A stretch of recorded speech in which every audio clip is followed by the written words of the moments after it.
The country club dining room buzzed with conversation as nearly 100 people gathered to celebrate my father's retirement after 35 years as CEO of Morrison Manufacturing.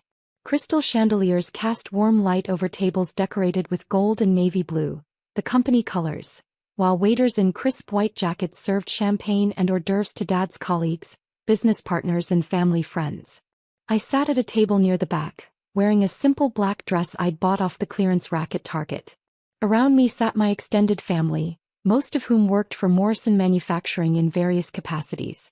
My cousin Jake was the VP of Operations, my uncle Richard headed up sales, and my brother Marcus had just been promoted to Director of Business Development.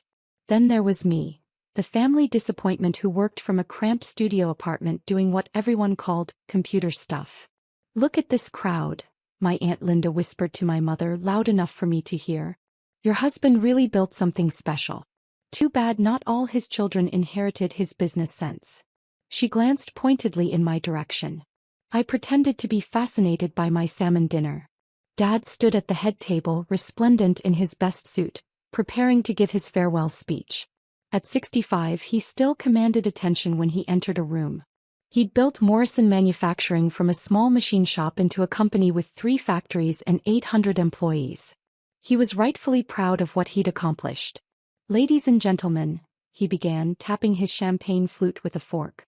"Thank you all for being here tonight to celebrate not just my retirement, but the incredible journey we've taken together at Morrison Manufacturing." The room quieted as everyone turned their attention to the man of the hour. When I started this company in 1989, I had a simple vision: build quality products with integrity, treat employees like family, and always put the customer first. Those values have guided us through every challenge, every expansion, every success. Applause filled the room. I clapped along, genuinely proud of what Dad had built, even if I'd never been part of it.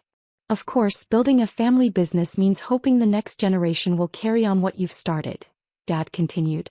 "I'm blessed to have children who understand the value of hard work and dedication." He raised his glass toward my brother Marcus, who beamed from his seat at the head table. "Marcus has shown incredible promise in his short time with the company. His innovative thinking and natural leadership skills remind me of myself at his age. I have no doubt he'll help Morrison Manufacturing reach even greater heights in the years to come."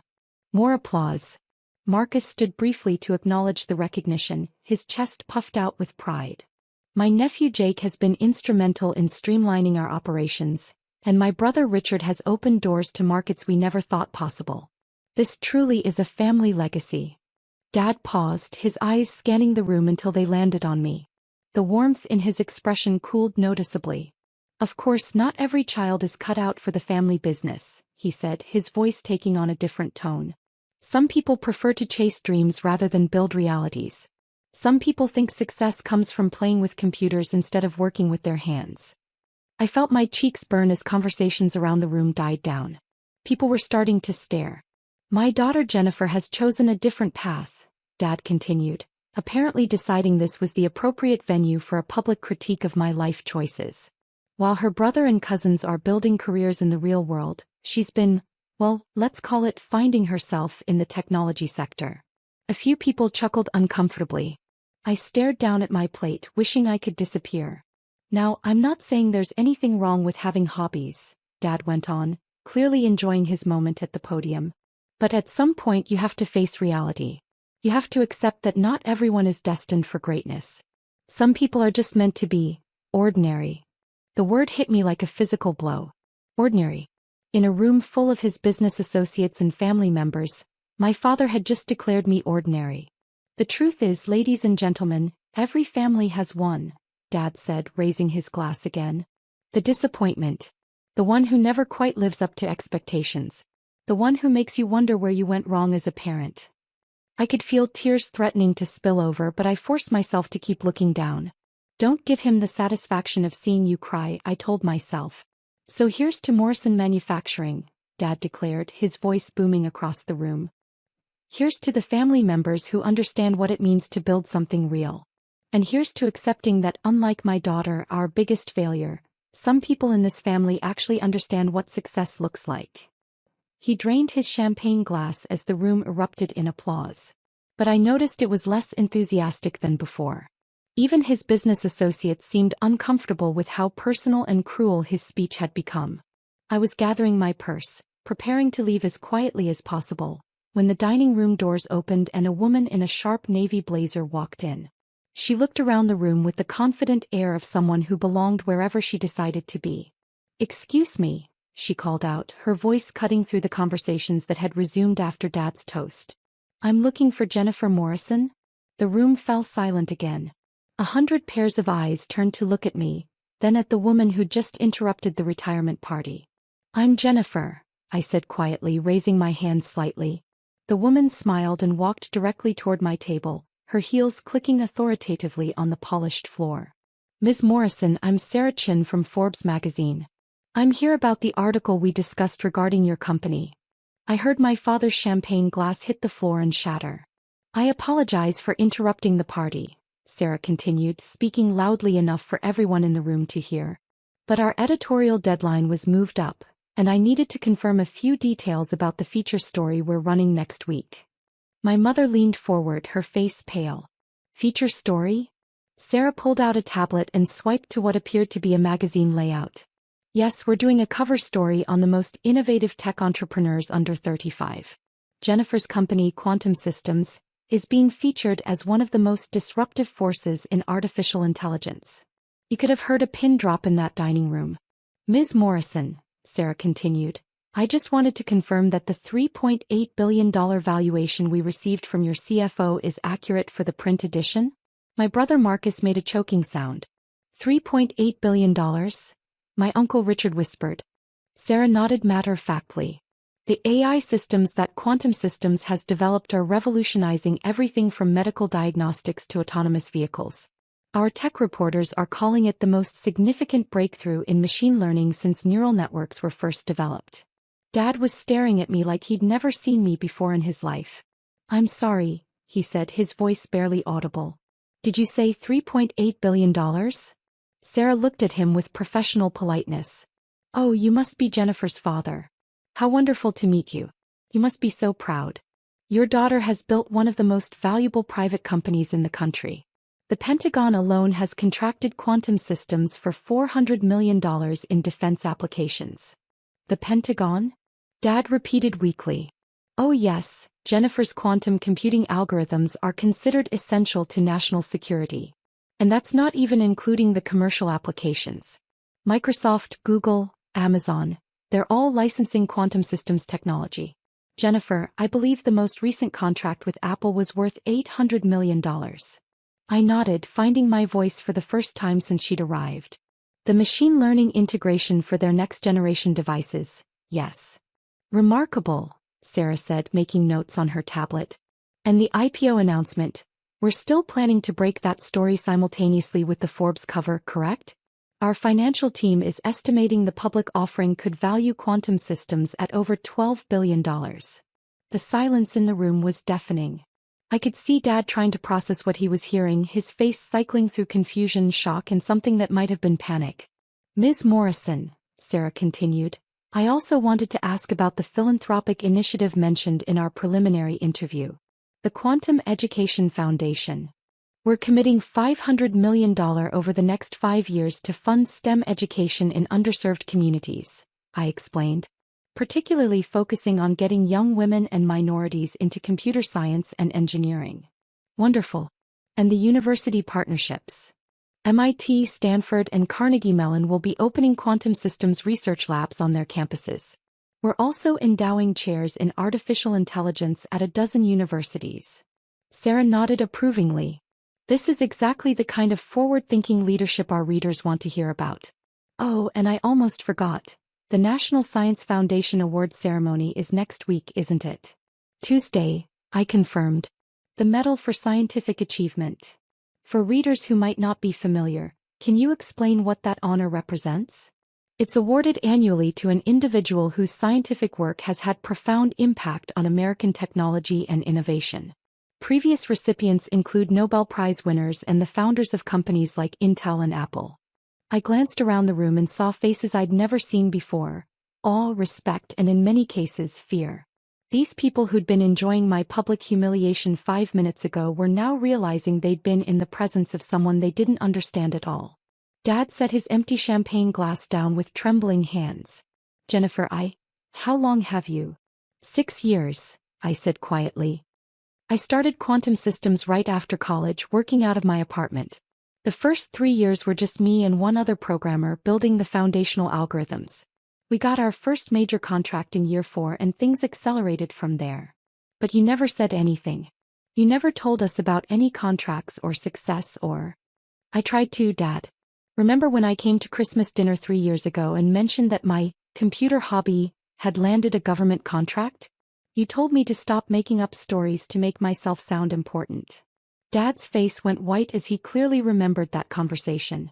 Or when I tried to explain what machine learning was at Marcus's birthday party, and you said I was speaking gibberish and should focus on finding a husband instead of playing with toys? My mother put her hand over her mouth. I stopped trying to share my work with the family because every time I mentioned it, you either dismissed it or turned it into a lecture about how I needed to be more realistic. Sarah looked between us, clearly realizing she'd walked into a family drama. Perhaps I should reschedule our interview for a more convenient time. No, it's fine, I said. Actually, this is perfect timing. I think my family is finally ready to hear about what I've been working on. I stood up and faced the room full of people who'd been witnesses to my father's public dismissal of me. For those who don't know me, I'm Jennifer Morrison. For the last 6 years, while my family thought I was wasting my time playing with computers, I've been building artificial intelligence systems that are changing how the world processes information. I walked to the front of the room, where Dad's podium still stood with his retirement speech notes scattered across it. Quantum Systems employs 847 people across offices in Silicon Valley, Boston, and Austin. Our AI algorithms are used in 73% of smartphones worldwide. The voice assistant you talk to in your car? Probably running on our natural language processing. The medical imaging that helps doctors detect cancer early? Our pattern recognition software. The financial systems that prevent credit card fraud? That's us too. The room was absolutely silent. Even the waiters had stopped moving. Last month, our quantum computing division solved a protein folding problem that could lead to cures for Alzheimer's and Parkinson's disease. The National Institutes of Health called it the most significant medical breakthrough in decades. I looked directly at my father, who was staring at me like I was a stranger. You asked what success looks like, Dad. Success looks like building something that makes the world better. Success looks like employing nearly 900 people who are passionate about pushing the boundaries of what's possible. Success looks like having the President of the United States call to personally thank you for your contributions to national security. Dad's mouth was hanging slightly open. Success looks like being invited to speak at the World Economic Forum about the future of artificial intelligence. Success looks like having your research published in Nature and Science, the most prestigious scientific journals in the world. I paused, letting that sink in. But you know what success really looks like? It looks like being proud of what you've built, regardless of whether other people understand it or value it. Sarah stepped forward. Ms. Morrison, would this be a good time to mention the White House Science and Technology Policy Fellowship? I nodded. Next month, I'll be spending 6 months in Washington as an advisor to the President on AI policy and national competitiveness. It's considered one of the most prestigious appointments in American science. My cousin Jake, who'd been silent throughout this entire exchange, finally spoke up. Jennifer, when you say $3.8 billion valuation, that means if quantum systems were sold today, that's what it would be worth. But we're not selling. We're preparing for an IPO that will value the company at over $12 billion while allowing us to maintain control and continue our research. And you own how much of the company? My Uncle Richard asked. 67%.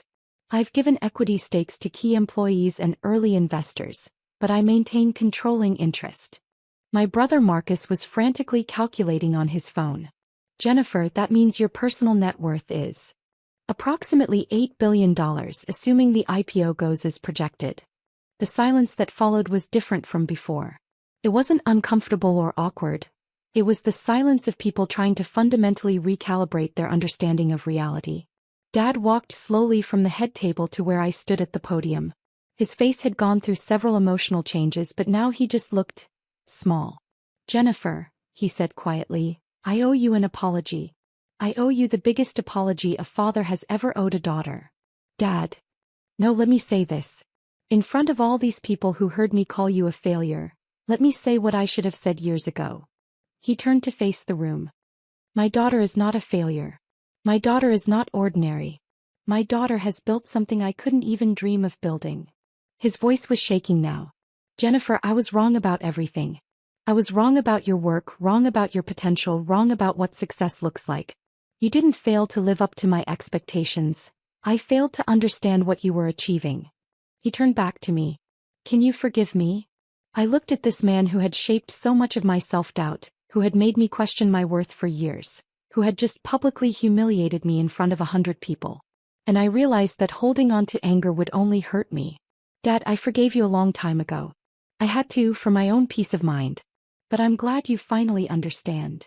Sarah cleared her throat gently. Ms. Morrison, I don't want to interrupt this moment, but I did want to mention one more thing for the article. The acquisition you completed last week. I smiled. Oh right. Quantum Systems acquired Morrison Manufacturing's 3 largest competitors. We're planning to modernize their operations with AI-driven efficiency systems. Dad's eyes went wide. You mean Henderson Industries? They've been trying to buy us out for years. We bought them. And Patterson Manufacturing. And Diversified Industrial Solutions. Quantum Systems now owns the 3 companies that Morrison Manufacturing has been competing against for decades. But why? Dad asked. Because I believe in what you built here. Morrison Manufacturing has integrity, quality, and loyal employees.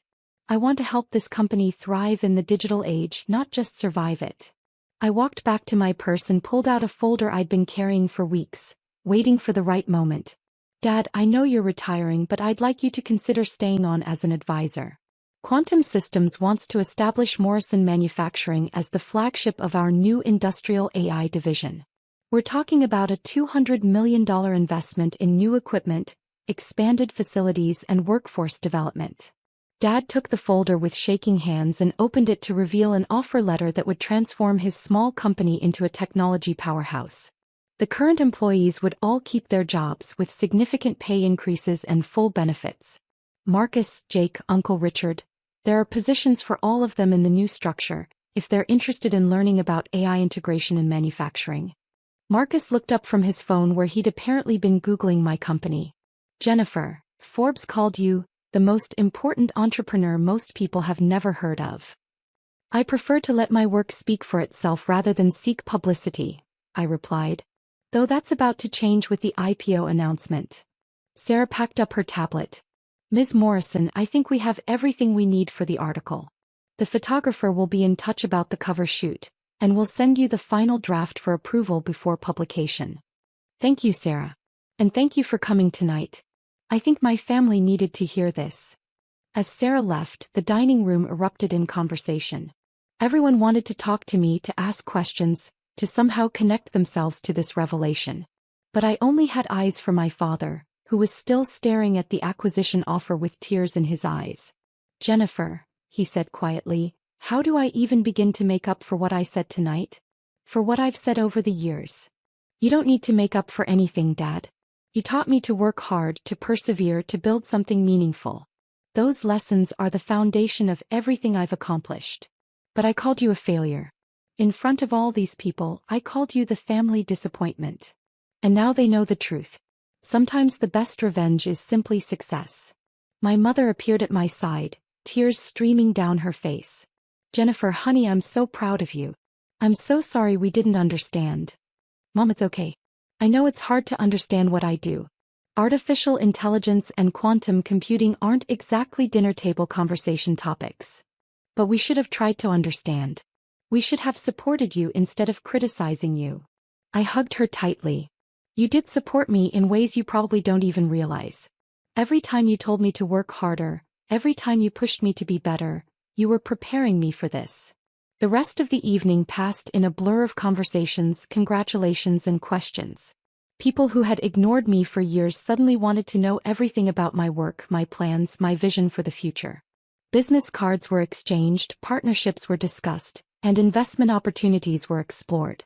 But the most important moment came at the end of the night, as the party was winding down and Dad and I found ourselves alone at a table in the corner. "Jennifer," he said, "I want you to know that I'm going to accept your offer. Not because of the money or the prestige, but because I want to learn. I want to understand what you've built. I want to be part of something that's going to change the world. I'd love to have you as part of the team, Dad.